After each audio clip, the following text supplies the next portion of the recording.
नमस्कार, साक्षी news network और आप सभी का स्वागत है। कश्मीर मुद्दे पर पाकिस्तान के साथ बातचीत से पूरी तरह इनकार करते हुए केंद्रीय गृह मंत्री अमित शाह ने कहा है कि उनकी सरकार जम्मू कश्मीर के लोगों से बातचीत करने में ज्यादा दिलचस्पी रखती है।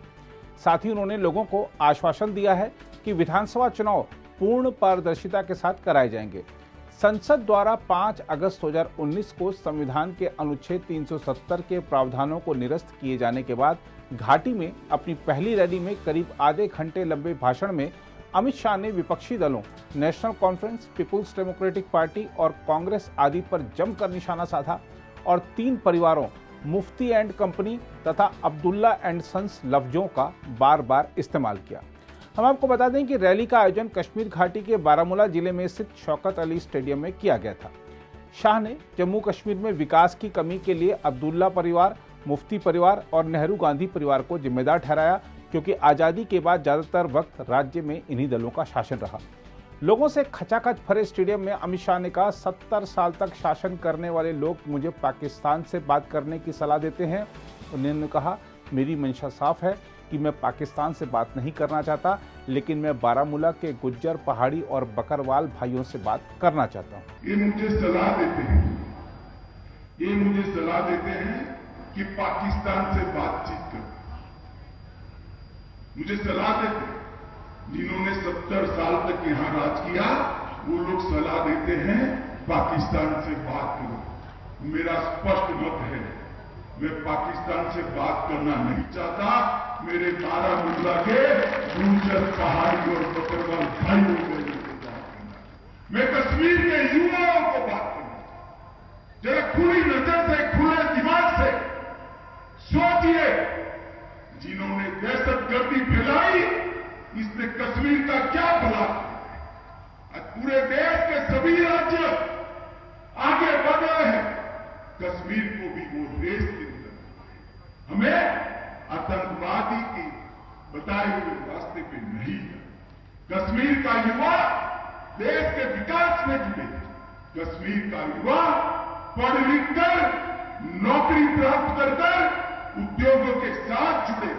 ये करने का काम नरेंद्र मोदी जी कर रहे हैं। मैं पूछने आया हूं फारूक साहब और महबूबा जी को, आप हिसाब लाइए, 70 साल तक ये 3 परिवारों ने शासन किया, कितना इन्वेस्टमेंट आया जम्मू कश्मीर में, कितनी इंडस्ट्री आई, कितने कल कारखाने लगे, कितने युवाओं को रोजगारी मिली।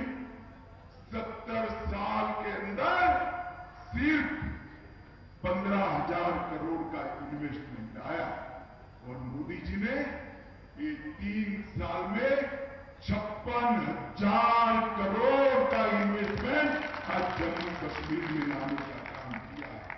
पहले ये टेररिस्ट हॉटस्पॉट था, आज टूरिस्ट हॉटस्पॉट। मित्रों, कश्मीर में घाटी में सबसे ज्यादा साल के 6 लाख सैलानी आया करते थे। आज मैं यहां पर अक्टूबर में आया हूं, जोर से ताली बजाइएगा। पहले 6 लाख आते थे, अक्टूबर तक 22 लाख प्रवासी यहां आ चुके हैं, जिससे कितने युवाओं को रोजगारी मिली। और ये सिलसिला आगे बढ़ने वाला। पहले क्या दिया घाटी के युवाओं। हम आपको यह भी बता दें कि भाषण के दौरान अजान की आवाज सुनकर जब शाह कुछ देर के लिए चुप हो गए, तो भीड़ ने पूरे जोश से उनके पक्ष में नारे लगाए। दरअसल भाषण के 5 मिनट होने के बाद शाह अचानक चुप हो गए और मंच पर मौजूद लोगों से पूछा कि क्या मस्जिद में कुछ चल रहा है।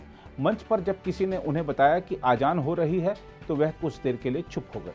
शाह ने अपने भाषण में कहा कि सरकार का लक्ष्य जम्मू कश्मीर को देश की सबसे शांत जगह बनाना है। जहां तक रैली की बात है, तो आपको बता दें कि केंद्रीय गृह मंत्री अमित शाह की रैली में शामिल होने के लिए बुधवार को हजारों लोग शौकत अली स्टेडियम पहुंचे। स्टेडियम के बाहर लंबी लंबी कतारें दिखीं और लोग 2 संकरे द्वार से अंदर घुसने के लिए धक्का मुक्की करते दिखे। इस दौरान उनके चेहरों पर उत्साह साफ नजर आ रहा था। सबसे ज्यादा लोग उत्तरी कश्मीर के बारामूला, कुपवाड़ा और बांदीपुरा जिलों से आए थे। सुरक्षा व्यवस्था के मद्देनजर वाहनों को स्टेडियम से दूर रोक दिया गया था, लिहाजा लोग पैदल चलकर स्टेडियम तक पहुंचे थे। लोगों को अंदर घुसने के लिए काफी इंतजार करना पड़ा क्योंकि सुरक्षाकर्मी उनकी गहन तलाशी ले रहे थे। रैली स्थल पर बीजेपी के समर्थक नाचते, ढोल बजाते और बांसुरी बजाते देखे गए। इस दौरान सेना के हेलीकॉप्टरों ने उड़ान भरी तो उत्साहित भीड़ शोर मचाने लगी। रैली में बड़ी संख्या में महिलाएं भी मौजूद थी और उन्होंने अपनी समस्याओं के समाधान की मांग भी की। कई स्थानीय लोगों ने कहा कि यह बारामूला में हुई अब तक की सबसे बड़ी रैली है। शाह के आते ही हर हर मोदी, हर घर मोदी के नारे गूंज उठे। गृह मंत्री पोडियम तक गए और झुककर अभिवादन स्वीकार किया। दूसरी ओर केंद्रीय गृह मंत्री अमित शाह ने जम्मू कश्मीर में सुरक्षा हालात की बुधवार को समीक्षा की और कहा कि जम्मू कश्मीर में आतंकवादी अलगाववादी अभियान को सहायता देने, उकसाने और इसे जारी रखने वाले तत्वों से मिलकर बने आतंकवादी पारिस्थितिकी तंत्र को पूरी तरह से समाप्त करने की आवश्यकता है। उन्होंने केंद्र शासित प्रदेश में सुरक्षा की स्थिति पर समीक्षा बैठक को संबोधित किया। बैठक में उपराज्यपाल मनोज सिन्हा, केंद्र के वरिष्ठ अधिकारी और सेना, सीएपीएफ, जम्मू कश्मीर पुलिस और जम्मू कश्मीर सरकार के अधिकारियों ने हिस्सा लिया। इसके अलावा केंद्रीय गृह मंत्री अमित शाह ने बारामूला जिले में पुलिसकर्मी मुदस्सिर शेख के परिवार से भी मुलाकात की, जिनकी इस साल की शुरुआत में एक मुठभेड़ के दौरान मृत्यु हो गई थी। शाह जम्मू कश्मीर के उपराज्यपाल मनोज सिन्हा और प्रधानमंत्री कार्यालय में राज्य मंत्री जितेंद्र सिंह श्रीनगर से 100 किलोमीटर दूर स्थित उरी में मुदस्सिर शेख के घर पहुंचे। केंद्रीय गृह मंत्री पहाड़ी इलाके से होते हुए शेख के घर पहुंचे थे। अधिकारियों ने कहा उन्होंने मार्ग बदल दिया और कठिन रास्ते से शहीद के परिवार से मिलने पहुंचे थे। इसके बाद अमित शाह शेख की कब्र पर गए और उनकी आत्मा की शांति के लिए प्रार्थना की।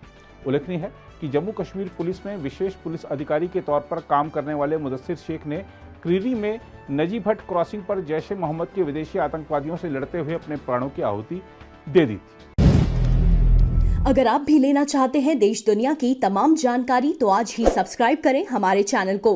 साथ ही नीचे दिए बेल आइकन को जरूर दबाएं ताकि हर अपडेट आप तक पहुंच सके।